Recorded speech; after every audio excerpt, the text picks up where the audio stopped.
Minhas boas-vindas ao quadro Língua Afiada no Movimento 140. Nesse tipo de vídeo, nesse quadro, nós abordamos matérias, notícias saídas nas últimas semanas sob um ponto de vista linguístico. E neste vídeo, nós vamos falar sobre o caso de racismo envolvendo a coroa britânica depois da publicação de um catálogo de joias em que havia termos racialmente ofensivos na descrição desses itens. Mas antes, já curta o vídeo, se inscreva no canal para acompanhar mais conteúdos como este. Você também pode deixar aqui embaixo comentários e até sugestões para próximos vídeos. Nós também estamos no Instagram, basta procurar por movimento.140. Vamos dar uma olhada então nessa matéria e discutir um pouco sobre as origens, sobre os termos que se usaram aqui. Eu vou começar primeiro pela matéria do G1 para a gente abordar o tema e daqui a pouco eu passo para a matéria original do jornal que fez a denúncia de racismo após a publicação desse catálogo de joias. Então, a coroa britânica, que tem um acervo de itens, vamos dizer assim, de todo o mundo, de raros, com alto valor, que foram colecionados durante todo o seu império, que a gente sabe muito bem como foi feita essa apropriação desses itens de outras culturas e de outras sociedades. Mas enfim, a coroa britânica fez a exposição de um catálogo novo que eles têm no seu acervo, e o que chamou a atenção, o que foi denunciado por esse jornal, foi a descrição de diversos itens que continham mais de 40 termos, hoje em dia vistos como termos racialmente ofensivos, especialmente em relação, claro, nesse caso, às comunidades negras. E a gente vai dar uma olhada então justamente quais foram esses termos e por que que na língua inglesa, no contexto de dessa comunidade, se vê esses termos como racistas, né? Então aqui, como a gente disse, a coleção se chama Gemas e Joias Antigas e Modernas, que vem do fundo da coleção real da coroa britânica. Agora, eu vou ler rapidamente aqui qual foi a tradução proposta pelo G1 na descrição dessa joia, para retratar a descrição dessas joias que foi denunciada como racista, mas eu quero depois voltar para a matéria original em inglês, para a gente poder ver o peso daquela palavra para a comunidade linguística inglesa. Antes da gente chegar aqui, né, antes de abordar diretamente a parte linguística, eu queria lembrar que o trabalho linguístico de investigar a etimologia, as origens de uma palavra, não tem nada a ver com prescrever ou dizer o que deve ser feito ou não falado ou não falado. Isso não é um trabalho de uma pessoa séria que estuda a língua. A ideia aqui é estudar a relação da sociedade com a língua de uma forma, primeiro, diacrônica, né, durante a história, e depois uma forma sincrônica, ou seja, como que essas formas linguísticas se relacionam hoje com a comunidade. Então, quem vai dizer como se deve usar, o que hoje é adequado, não é uma pessoa que tem a informação de onde veio aquela palavra, e muito menos a origem daquela palavra, mas sim como ela é vista e como ela é usada nos dias de hoje. Então, lembrando que isso aqui não é uma prescrição, a gente está investigando para entender qual é a relação com as comunidades linguísticas, para entender o porquê que essa matéria, por exemplo, chamou atenção ou foi denunciada como racista no Reino Unido e como a gente consegue ver isso de uma perspectiva externa a essa comunidade linguística inglesa, né? Primeiro, então, um dos broches, que é um dos broches que ficou mais famoso, que estampou as capas dessas matérias, que foi esse aqui. A gente já vai chegar nessa matéria original, mas a descrição desse broche, por exemplo, foi feita da seguinte forma: cabeça de negão em perfil de 3 quartos à direita, com brinco de pérola pendente. Esse tipo de cabeça de negro é encontrado em vários camafeus do século XVI. Essa foi a tradução proposta pelo G1. Agora vamos dar uma olhada na tradução, no texto original que está na descrição no catálogo das joias lá da coroa britânica. Eu não vou ler em inglês, só vou apontar aqui os termos, né? Então, olha só, cabeça de um, olha o termo censurado aqui, negro, é a palavra mesmo que nós temos em português, em espanhol, negro, e também existe no inglês, e a gente vai falar sobre a origem dela, né? E esse tipo de cabeça de negro é encontrado em diversos camafeus, enfim, a outra reza matéria. E até agora, aqui nessa descrição aqui, para mim, de outro item, é uma das piores também. A gente pode entender o porquê, mais um pouco do porquê que é tão ruim, né? Então, na hora de escrever uma pessoa branca, que era retratada no perfil, no perfil que a gente fala, a tradução de lado da pessoa, né? A descrição era a seguinte: apesar dos tons escuros, ou as camadas escuras da pedra usada, né, para fazer o perfil, o, os traços do rosto, né, os traços característicos não são enegrecidos. Acho que essa seria uma tradução boa. Ou seja, não tem traços de negros. O que significaria isso, né? Então aqui a gente já consegue perceber qual que é o problema de toda essa discussão. Esses textos são textos que refletem como a visão racista, racializada de um povo branco que foi colonialista, imperialista, que escravizou e vendeu, comercializou, enriqueceu e continuou explorando por muito tempo, até hoje, povos de uma região específica que tinha um tom de pele específico. E aqui se percebe, então, essa generalização de traços negros, o que seria isso, né? Como que se percebe isso hoje em dia, já que a gente consegue discutir de forma mais aberta esse tipo de coisa. E então, todas essas palavras, como você pode ver, estão censuradas porque a palavra negro, apesar dela em português e em espanhol não ter esse tipo de peso, a gente sabe que pode ser assim usado como ofensa racial e é usada, infelizmente,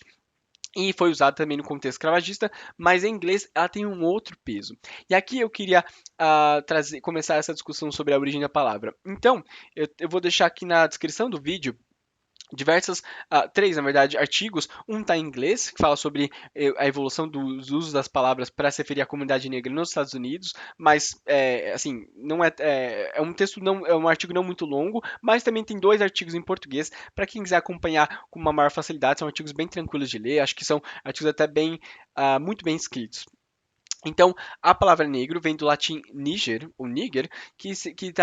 refere à margem do rio Níger, ou o rio nigeriano, que está geograficamente nessa parte do continente africano, da África subsaariana, como se diz assim. E esse termo foi cunhado pelos espanhóis durante a sua expansão colonialista imperialista, que começou a criar um comércio na escravização de corpos de pessoas, humanos daquela região, baseado então na sua cor de pele. Então, se a pessoa tinha um tom de pele mais escuro, vamos dizer assim, escuro quanto? Bom, isso aí vai depender da visão e da perspectiva, mas se era um tom de pele diferente dos brancos, no caso podia ser visto como um tom de pele negra ou um tom de pele preta, então, era denominado, a pessoa era caracterizada ou representada ou identificada como negro no espanhol, que foram os pioneiros desse processo expansionista e escravagista e foi também importado pelos portugueses. Então, no português, nós também temos essa referência de chamar pessoas que têm esse tom de pele ou identificar essas pessoas como negras. E essa palavra, lembrando que a Inglaterra também participou, o Reino Unido participou desse processo escravagista, de comercialização de pessoas, desumanização completa, também importou esse termo do espanhol negro, né, em inglês, e negro em espanhol e português. Agora, esse termo que foi usado durante o século XVI, XVII e também XVIII para se referir praticamente exclusivamente a esses povos escravizados que foram forçosamente trazidos e tiveram suas etnias completamente destruídas, suas tradições e línguas destruídas quando chegavam no continente de destino, esse termo continuou sendo usado e mais ou menos no século XVIII, agora eu vou falar com especificidade, com a referência regional dos Estados Unidos, mas o Reino Unido, por causa da ser a mesma língua, também reflete essa evolução de uma outra forma, mas vamos contar primeiro, até porque os movimentos negros radicais da década de 60 tem mais a ver com o contexto dos Estados Unidos, então vamos chegar ali. E lembrando que também os colonos dos Estados Unidos foram os colonos britânicos, né? Então, essa palavra continuou sendo usada até que mais ou menos no século XVIII, XIX, até no final do século XIX, começou a se pensar um pouco mais sobre a posição dessas pessoas na sociedade, até porque teve a abolição formal da escravatura, pelo menos do comércio e da escravatura formal. Claro, a gente sabe que esse processo prolongou muito e ainda teve toda a marginalização desses povos que enfim, foram forçados a estar nessas posições, mas então começou a se pensar sobre os termos usados para identificar essa comunidade, e até o século XIX, ali, até o fim do século XIX, se usava o termo colored nos Estados Unidos, que seria algo como pessoas de cor, traduzindo para o português e adaptando. Só que esse termo, apesar de ser usado, aceito, acho que dá uma palavra forte, mas era, vamos dizer assim, foi usado também pela comunidade negra, ele podia não ser suficiente para abarcar a especificidade dessa comunidade, até porque nessa época começou também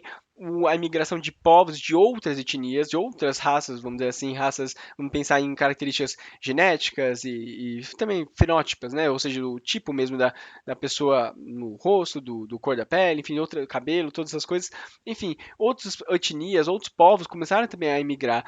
para os Estados Unidos e falar que falar pessoas de cor para a comunidade negra talvez fosse menos específico do que se queria no começo, porque pessoas de cor podia ser qualquer outra etnia que não fosse a etnia branca, né? Que não fosse o que se denominava, o que se entendia como branco nos Estados Unidos. Então, o Dubois, que foi um desses pensadores sobre o que, enfim, ativista sobre essa causa negra, ele começou então a propor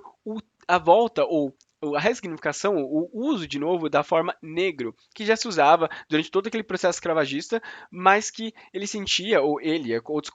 claro, parte da comunidade concordava com ele, até porque esse termo foi aceito, né, pela própria comunidade e também pelos brancos, ele sentia que esse termo talvez traria um pouco mais de especificidade da comunidade em relação ao termo pessoas de cor, já que poderia se referir aí a outras etnias, por exemplo, vindas da Ásia, que já não tinham a ver com aquela comunidade negra, apesar dela também ter tantas subdivisões, tantas características próprias dentro da própria comunidade, que ainda seria muita generalização falar só negro. Mas se aceitou esse termo negro, então, a comunidade branca também já tinha o hábito de usar, acho que ali já não teve nenhuma resistência. Então, apesar do passado escravagista ainda estar muito próximo, e apesar desse termo ter sido cunhado nesse contexto, o termo negro foi reapropriado aqui e usado para identificar a comunidade negra. E a comunidade negra, se pelas pesquisas ou pela forma de documentos que nós temos, documentação, né, do que as pessoas se identificavam naquela época, dentro do possível, meio que aceitavam esse termo e se identificavam como negro. Por exemplo, Dubois era um defensor, achava que era um termo muito mais interessante do que, por exemplo, colored, né, que era a pessoa de cor. E esse termo continuou sendo usado até que na década de 50, 60, com os movimentos de radicalização do movimento negro, ou seja, as exigências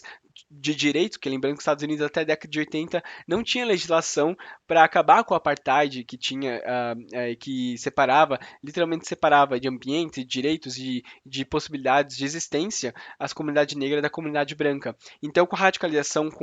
a, com a, com a determinação desses povos de sair desse ponto de subjugação que já se prolongava por muito tempo,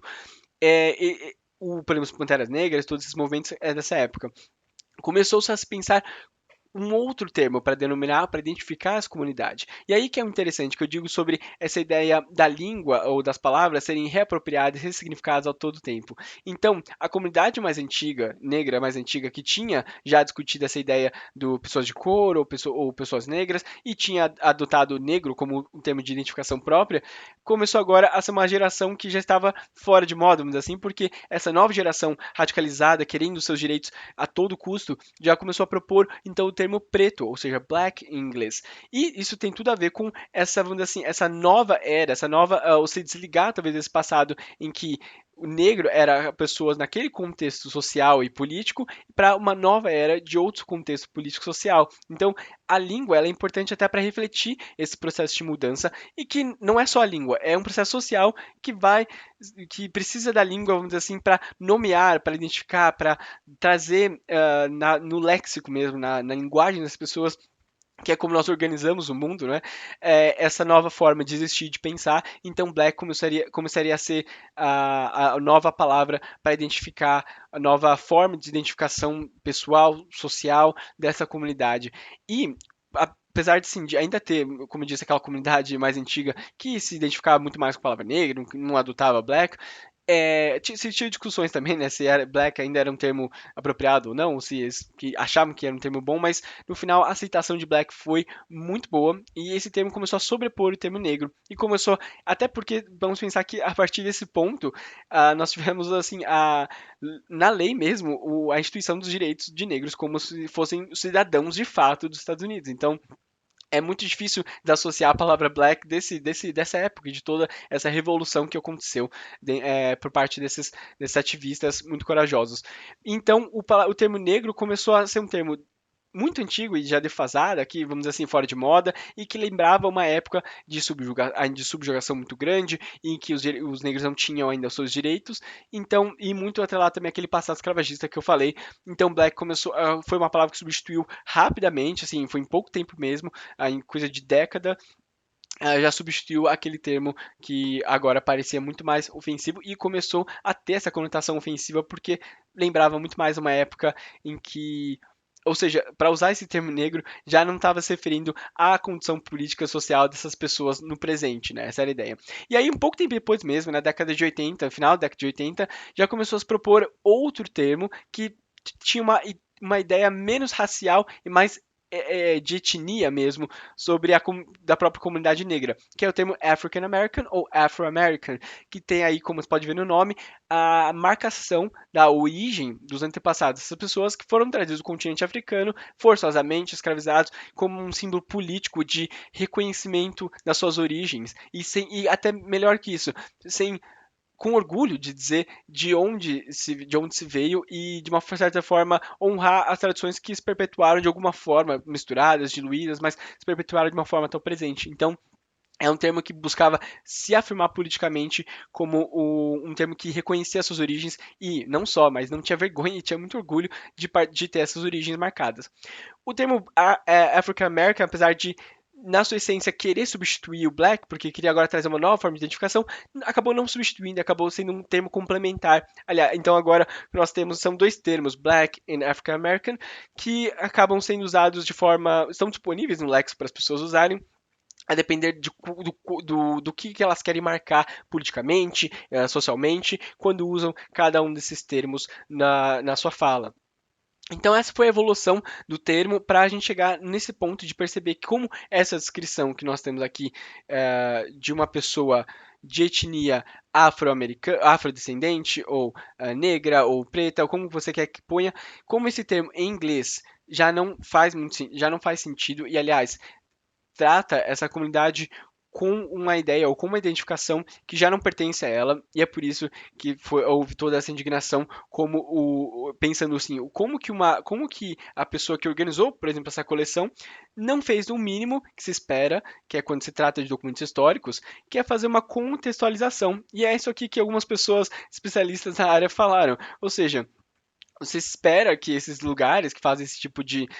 que trazem esse tipo de catálogo, que falam sobre o passado, pensassem e que tem noção do que aconteceu com a escravização e como se obteve esse tipo de artefato, que não foi, com certeza, num contexto muito amigável, né? Já que a gente sabe como foram roubados esses artefatos, como foram apropriados essa cultura de tantos povos do continente africano e também das Américas. Então, assim, as pessoas se indignaram pensando, caramba, como que ninguém pensou em contextualizar esse termo? O problema não é apagar o termo, porque ele também faz parte do contexto histórico e é interessante saber todo esse percurso que eu falei, como eles se relacionam com aquela comunidade daquele passado e como se relacionam com aqueles itens que estão ali. Mas ninguém teve a competência, o mínimo de sensibilidade de perceber que só jogar esse termo como uma descrição, como naturalizando essa descrição, não faz sentido para os dias de hoje. A comunidade que está representada ali de uma forma racializada e muito. Poxa vida, até faltam palavras para dizer como a forma como que se retrata, sabe, esses termos que se usam. Então, assim, como essa sociedade não se identifica com esse passado mais colonialista e imperialista e com toda essa opressão que envolve esse momento das suas origens, do seu passado como povo, como tradição, como etnia. Então ninguém teve essa sensibilidade de deixar ali um disclaimer explicando, né, por que que se usou esse termo, por que que na época se usava esse termo e como que hoje já não se percebe mais esse termo como adequado para a comunidade, não só porque a gente está falando de um politicamente correto ou não é adequado porque alguém se ofendeu, mas é porque aquilo não representa, a fala não representa mais a sociedade. E esse é o ponto. A sociedade não se vê identificada e representada nesses termos usados e ali no mínimo, assim, o mínimo que se esperava era uma contextualização histórica para preservar, vamos dizer assim, a integridade do documento, ver ali como que se falava e usava os termos naquela época, mas não naturalizando e trazendo aquilo como se fosse algo aceitável nos dias de hoje, né? Então, é o que a gente fala, né? Algumas pessoas ficam incomodadas, achando que se quer apagar o passado, não é apagar o passado, mas é contextualizar o passado e não naturalizar o que nós não queremos na nossa sociedade hoje em dia. E agora, só falando um pouquinho sobre a parte do português, porque algumas pessoas podem pensar, bom, mas por que que a palavra negro em português não tem esse efeito como tem no, em espanhol, né? Não tem esse efeito como se tem, por exemplo, no em inglês, né? E não se tem uma resposta clara sobre isso, porque são processos linguísticos que não seguem uma regra, como eu sempre falo, mas a palavra preto também, em português, era usada para nesse contexto escravagista e também tinha esse tom pejorativo e até hoje pode ser usada como um contexto de injúria racial, porque vai depender muito como se usa também esse termo, né? Não é só a palavra em si que carrega esse termo, é até mais porque no português essa palavra não é uma palavra tabu mais, e houve uma ressignificação muito grande dessas palavras pela comunidade negra que se percebeu agente da própria história e não quis mais aceitar uma imposição de termos de identificação do outro, mas podendo identificar-se a si própria, né? E sem medo de se identificar. E, por exemplo, no português, aqui tem um artigo que eu deixei aqui embaixo, fala muito sobre isso, eu acho muito interessante, sobre como, por exemplo, a comunidade brasileira se identifica em questões étnicas ou raciais, vamos dizer assim, e nós temos uma palavra, por exemplo, seria pardo, que para outros contextos de comunidades de língua portuguesa, ou até de comunidades de língua espanhola da nossa América do Sul, se usariam palavras como mestiço, talvez, então, como a palavra pardo, ela traz uma outra tonalidade, diz assim, social do como essas pessoas se identificam e como isso acaba representando essa multiculturalidade brasileira que tem nas suas origens diversas etnias trazidas forçosamente da África que infelizmente foram obrigadas a criar um ambiente de convivência aqui dentro do possível na sua existência e como também tínhamos comunidades indígenas nativas, de povos originários, locais, que também compõem esse mosaico cultural, mas sem cair também naquele mito da democracia racial, em que todas as raças e etnias convivem de uma forma harmoniosa, que tá tudo certo, todo mundo se entende. Claro que não, porque a gente sabe que no final das contas, quem não é quem é pardo, quem é até se pode usar o termo mulato, que já hoje a gente consegue perceber quais são os problemas desse termo, mas enfim, tem mulato, preto, qualquer termo que se use, afrodescendente, não importa o termo que se use, a gente sabe que, infelizmente, se a pessoa ela não é branca, ela não é socialmente vista como branca, então a sua condição de marginalização, infelizmente, não vai mudar tanto, independentemente da palavra ou da forma com que ela se identifique. E é esse o problema. Não é só a palavra que identifica essas pessoas, mas é a condição social, é a condição ah, atual em que essa pessoa vive, a sua condição de existência, que vai determinar então como a língua vai atuar, porque a língua ela só reflete essas questões sociais. Então, aqui a gente trata, parece que não chegamos a lugar algum, mas porque essa discussão, como eu disse, não é uma discussão de certo e errado, mas é uma discussão de repensar a forma de existência dessas pessoas dentro dos contextos que nós temos sociais, tanto no caso do Reino Unido, nos Estados Unidos, e também na nossa questão no caso do Brasil e toda a América do Sul e América Latina. Mas muito obrigado por acompanhar esse vídeo, por ver esse vídeo até o final. Já deixa aqui embaixo então comentários sobre